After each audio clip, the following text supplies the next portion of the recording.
สบายดีสบายดีทุเรียนปลูกอยู่ประเทศลาวนี่เป็นน้ำดำปลูกในวันที่15 เดือน 7 2025มือใหม่ปลูกใหม่บ่เคยเฮ็ดจักเทื่อแล้วก็อยู่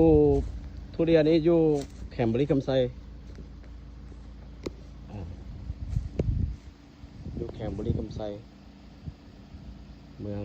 ท่าพระบาท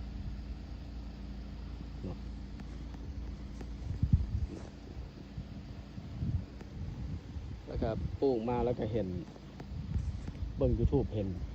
ของพี่กบพี่ตีเขาใส่แอปซาซอยพัดแล้วก็เลยซื้อมาใส่เนาะ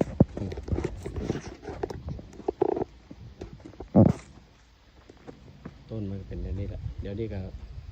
1 โมงตรงเลยเรียน1 โมงมื้อนี้แดดไทยแดดป่ะส่วนนี้เป็น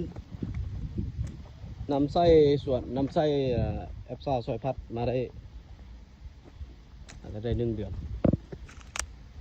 บุคคล1 เดือนครับลักษณะเป็นแบบนี้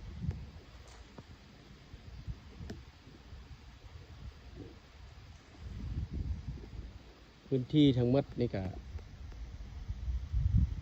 ตัวนี้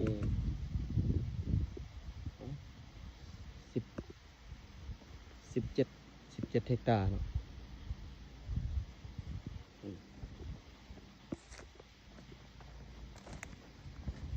แปลงนี้17 เฮกตาร์ทั้งหมดมี4 แปลงคือว่า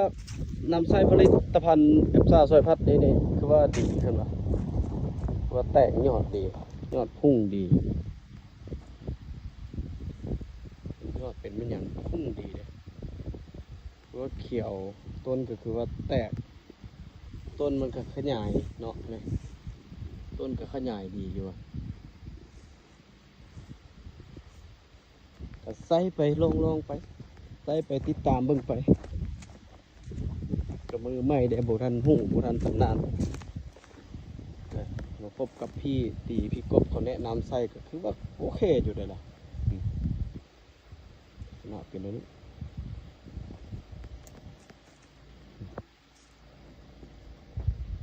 ปลูกต้นคู่12 x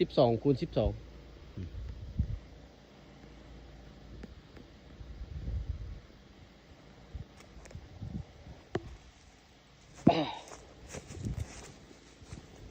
มือใหม่เฮ็ดใหม่บ่ฮู้สิเป็นอะไรต้นกับบ่เท่ากันต้นสูงต้นต่ำปุ๊บตัวนี้นะปุ๊บโอ้เพียงหัวเหรอ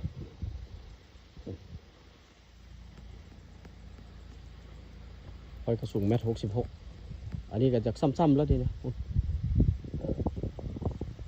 ซ้ำ1.66 mปลูกได้3 เดือนปลายแล้วดิเขา4 เดือนแล้วใส่ผลิตภัณฑ์แอปซาซอยพับ3000 AG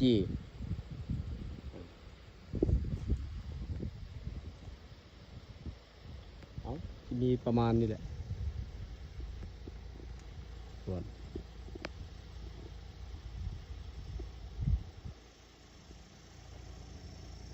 อย่างบทันได้ตัดหญ้านี่ตัดหญ้าบทันแล้ว